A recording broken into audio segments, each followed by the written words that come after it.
Muy buenos días, doctora Ítala, compañeros. Hoy les presentamos el caso de García Astro y Ramírez Rojas contra el Estado peruano, un proceso emblemático de la Corte Interamericana de Derechos Humanos. Este caso es muy importante porque demuestra cómo durante la lucha contra el terrorismo en los años 90, el Perú aplicó leyes que vulneraron derechos fundamentales. Y además veremos cómo este caso se va a relacionar con las teorías jurídicas del positivismo y el garantismo y qué lecciones deja para el sistema judicial peruano. Para entender este caso, debemos recordar el contexto en el que ocurrió. Durante los años 90, el Perú atravesaba un grave conflicto armado interno contra Sendero Luminoso y el MRTA. Frente a esta situación, el gobierno de Alberto Fujimori aprobó leyes antiterroristas muy duras y estas normas buscaban capturar rápidamente a los sospechosos, pero lo hicieron sacrificando garantías básicas como el derecho a la defensa, a un juicio justo y a la libertad personal. Por ejemplo, se crearon tribunales llamados sin rostro, donde los jueces eran anónimos y las personas eran detenidas e incomunicadas sin orden judicial. Y este fue el escenario en el que se cometieron las violaciones que veremos a continuación. Los protagonistas en este caso son dos ciudadanos, Wilson García Asto y Urcesino Ramírez Rojas.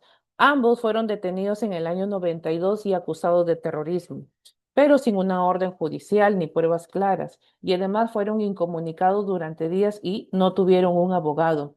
Posteriormente fueron juzgados por tribunales sin rostro y condenados bajo la ley antiterrorista 25475.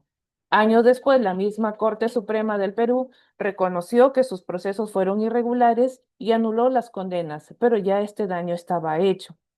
¿Qué derechos se vulneraron?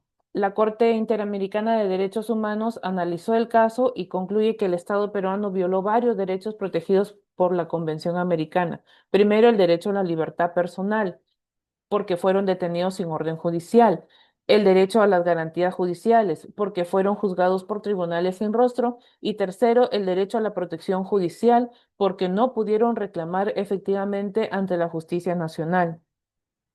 En el año 2005, la Corte Interamericana emite su sentencia y condena al Estado peruano y ordena anular las condenas irregulares, a revisar los procesos judiciales y reparar integralmente a las víctimas. Además, exigió modificar las leyes antiterroristas para que respetaran estos derechos humanos y los principios del debido proceso. Y esta decisión va a marcar un precedente muy importante en América Latina porque recordó que ningún Estado puede justificar la violación de los derechos humanos, ni siquiera bajo el argumento de combatir el terrorismo. Ahora, continuando con las implicaciones jurídicas, este caso nos dejó lecciones muy valiosas para el sistema jurídico del Perú. En primer lugar, se demostró de que el Estado colocó a la seguridad nacional por encima de los derechos fundamentales. Asimismo, tenemos de que se evidenció la necesidad de contar con jueces independientes y con procesos transparentes. Finalmente, tenemos también que este caso demostró que el Estado peruano violó los derechos fundamentales y que por ello debe de reconocer la responsabilidad y reparar los daños causados a las víctimas en este caso. Continuando con el análisis teórico del positivismo y garantismo. Este caso está, si lo vinculamos a la teoría del derecho, se relaciona con las diferentes corrientes filosóficas como son el positivismo excluyente, el positivismo incluyente, el garantismo jurídico y el realismo jurídico. Empezaremos con el positivismo excluyente, cuyo representante es Hans Kelsen, y él nos menciona que la ley es válida solo si ha sido elaborado o creado por una autoridad competente, sin importar si esta ley sea justa o injusta. Teniendo esta idea, tenemos de que las leyes antiterroristas eran válidas formalmente, pero que fueron injustas.